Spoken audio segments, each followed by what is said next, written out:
That's a look at Madison Beer's music video for her song Home to Another One. You'll get to check out Madison's second album, Silence Between the Songs, this Friday when it drops. Madison's joining us now. Welcome, Madison. Hi, Madison.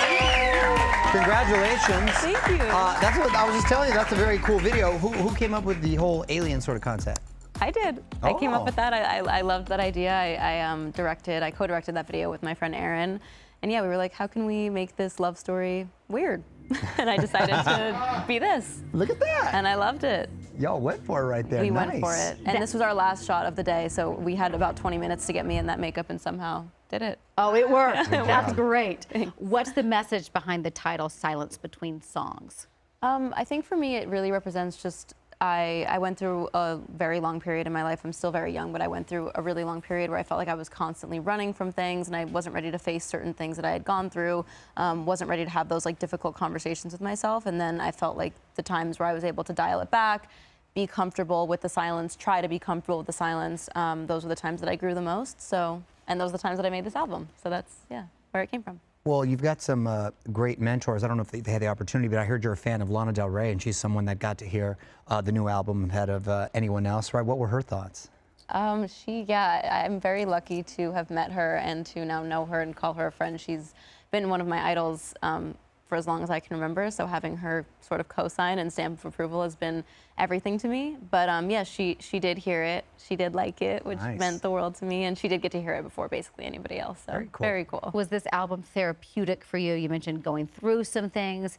We always talk about, especially being parents, what you kids have to go through today with social media and phones and everybody into everything. Sure. How hard was all of that to navigate for you? Well, yeah, I mean, it's been definitely a journey. I mean, I started being active on the internet, or whatever you can call it, when I was 12. So this has been a huge chunk of my life, obviously, and it can be very difficult. And I have gone through very difficult experiences, whether it's like cyberbullying, hate, just feeling overwhelmed by so many people perceiving you all the time. Like there's a lot that comes with it. But yeah, making this album, making music in general. I wrote a book as well that's kind of about my mental health journey. So I feel like I've come out on the other side of it a bit now. But for years it was very hard. It's difficult. You've come out on the other side. I like that. Good for you that you've been able to talk about it and stuff. Well, I know it's been over like a decade since Bieber, I believe, tweeted a YouTube video of you singing, and then it went viral. And back in 2013, we actually spoke with you about it. Here's what you had to say. Oh my goodness.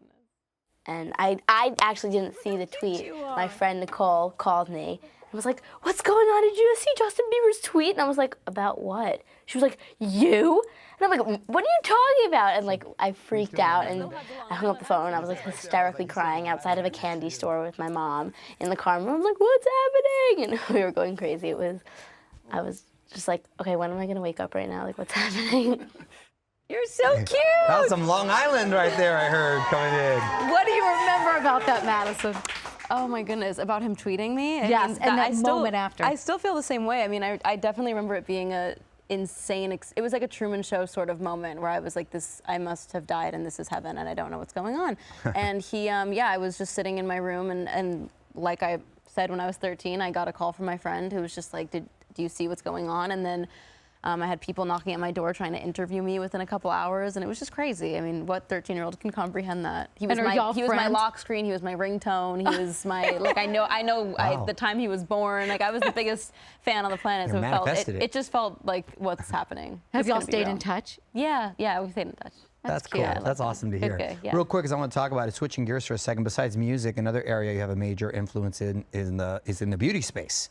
Your makeup tutorials on TikTok, they go viral, and people come up to you for the latest beauty trends and stuff. So what's your favorite makeup trend at the moment? Asking for a friend. Yeah, asking for a friend.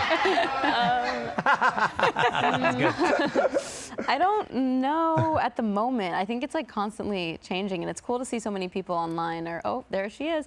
So many people online are doing so many things, and I think TikTok can have some downsides that I don't love, whether it's like, I feel like sometimes it can be a place that breeds hate and like it can have negative things go viral, but I do think it's cool to see how many young people are feeling inspired and like want to be creative, whether it's with makeup or I've seen them do cosplay things, and just, I don't know, it's really cool. I've seen a lot of people take it in a creative direction. So good for you. Well, you stay in the light. You're right where you should be. Keep making music in your heart. Congrats, Madison.